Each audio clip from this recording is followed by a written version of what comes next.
आणखी एक breaking news आहे। पिंपरी चिंचवडमधली बातमी आहे। हुंडाबळी प्रकरणानं पुन्हा शहर हादरलंय। उच्चभ्रू कुटुंबातील विवाहितेची आत्महत्या झालेली आहे। शिल्पा सचिन गवारे या विवाहितेनं आत्महत्या केली आहे। वाकड परिसरामधली घटना आहे। मयत शिल्पा यांच्या भावानं दिलेल्या फिर्यादीवरून पती सचिन गवारेसह सासरे आणि दीराविरुद्ध हुंडाबळी आणि छळवणूक केल्याप्रकरणी गुन्हे दाखल करण्यात आलेत। माहेरच्या प्रॉपर्टीमध्ये हिस्सा माग असं पती आणि सासरच्या मंडळीकडून तिला सांगितलं जात होतं आणि मारहाण केली जात होती अशी तक्रार या विवाहितेच्या भावानं केली आहे। वाकड पोलीस या घटनेचा तपास करतायत। रक्षाबंधनच्या पूर्वीच अशा पद्धतीनं ही घटना घडलेली आहे। पूर्वसंध्येला हा जो प्रकार घडलेला आहे त्या प्रकारामुळे सर्वत्र संताप आणि हळहळ व्यक्त होतोय।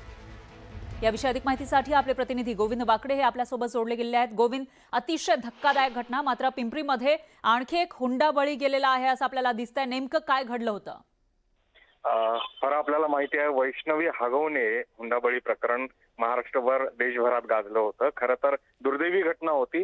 त्याच पद्धतीनं या विवाहितेला जाच होत होता सासरच्या मंडळीकडनं। सातत्यानं तिच्या हिस्साला येणारी जी प्रॉपर्टी आहे ती तू सोडू नको किंवा भावाकडे जी प्रॉपर्टी आहे त्यावर सह्या करू नको, अशा पद्धतीचा तिची छळवणूक होत होती अशी फिर्याद दिल्यानंतर हे गुन्हे दाखल करण्यात आलेले आहेत। संबंधित जो आरोपी आहे त्यापैकी तिघांना पोलिसांनी ताब्यात घेतलेला आहे। मात्र अत्यंत दुर्दैवी घटना, रक्षाबंधनाच्या पूर्वसंध्येला अशा पद्धतीची ही घटना घडावी त्यामुळे हळहळ व्यक्त होते आणि संताप। अजूनही ही जी मानसिकता आहे ती अजूनही विकृत मानसिकता जी आहे ती समाजातून का जात नाही?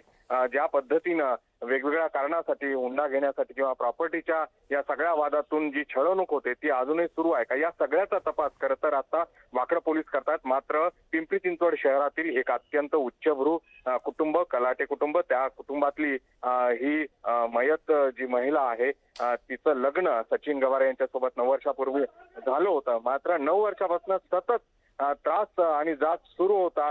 अर्थातच इब्रतीला घाबरून आपण कुणाकडे तक्रार केली नाही। मात्र आता ही घटना घडली आणि त्यानंतर दुर्दैवाने यामध्ये शिल्पा यांचा मृत्यू झाला। या सगळ्या संदर्भात फिर्याद देण्यात आलेली आहे आणि जे गवारे सासरचे मंडळ आहेत त्यांच्या विरुद्ध गुन्हे दाखल करण्यात आलेले आहेत। बरोबर आहे गोविंद। एकूणच त्याच्यामुळे आता या घटना नेमक्या कधी थांबणार असा सवाल या ठिकाणी उपस्थित होतोय। धन्यवाद तुम्ही दिलेल्या या सविस्तर माहितीसाठी।